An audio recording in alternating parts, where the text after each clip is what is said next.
Hi there, this is Dr. Maria Helt with Basmati.com, and our herb of the week this week is nettles, and I've talked about nettles before, Urtica dioica, so the botanical name is U-R-T-I-C-A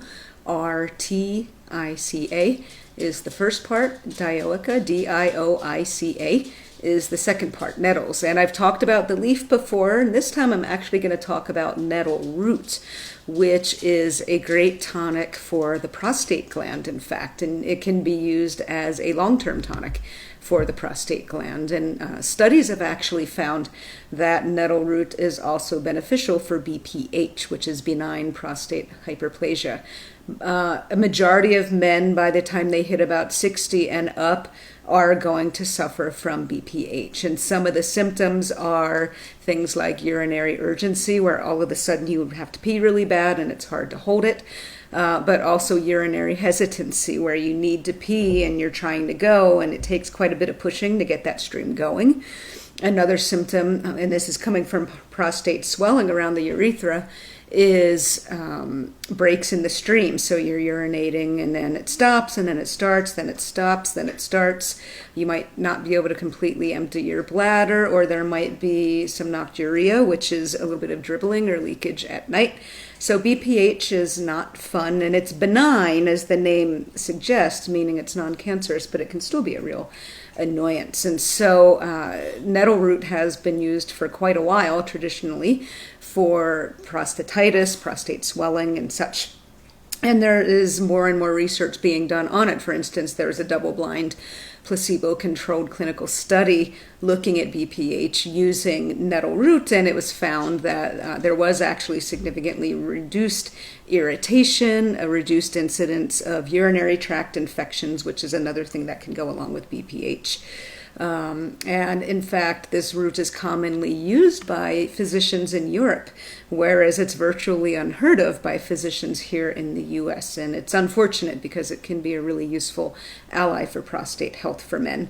There have been studies in rodents as well, more mechanistic studies looking at how this may inhibit prostate hyperplasia.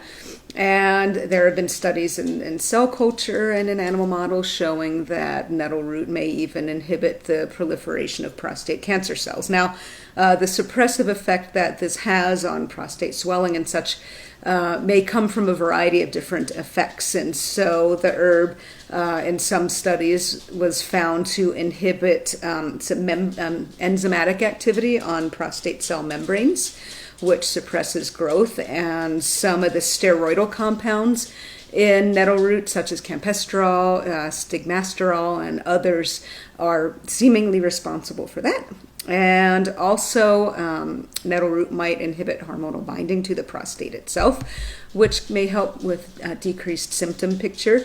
There is evidence that nettle root might inhibit an enzyme known as 5-alpha reductase. And what 5-alpha reductase does is turns testosterone into a much more aggressive form called dihydrotestosterone. And it's that dihydrotestosterone, or DHT, that is linked with prostate swelling with BPH. And in fact, in women, DHT can lead to is associated with hyperandrogenation.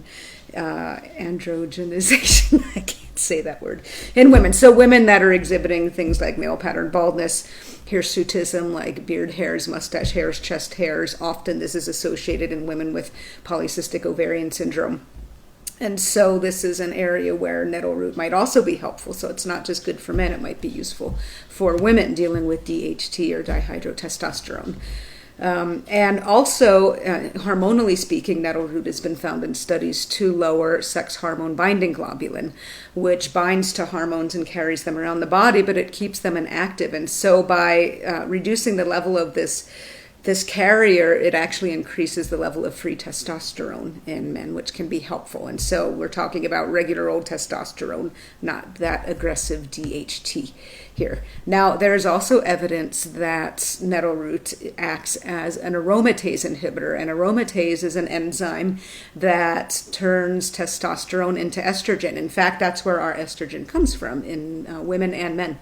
It originates from testosterone. And so If aromatase is inhibited, estrogen levels will come down, and that can be helpful for men or women who have some estrogen excess going on.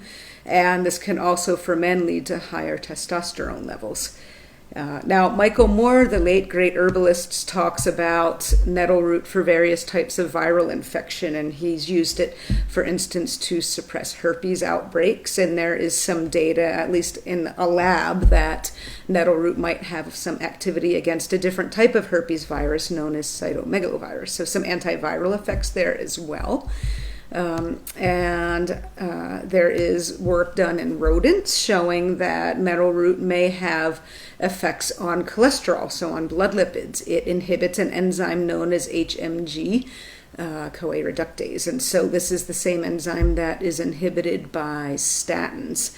And I'm not going to get into statins and cholesterol right now. Suffice it to say that nettle root does seem to have some activity with respect to inhibiting that enzyme. And then I just want to come back to what I mentioned about women.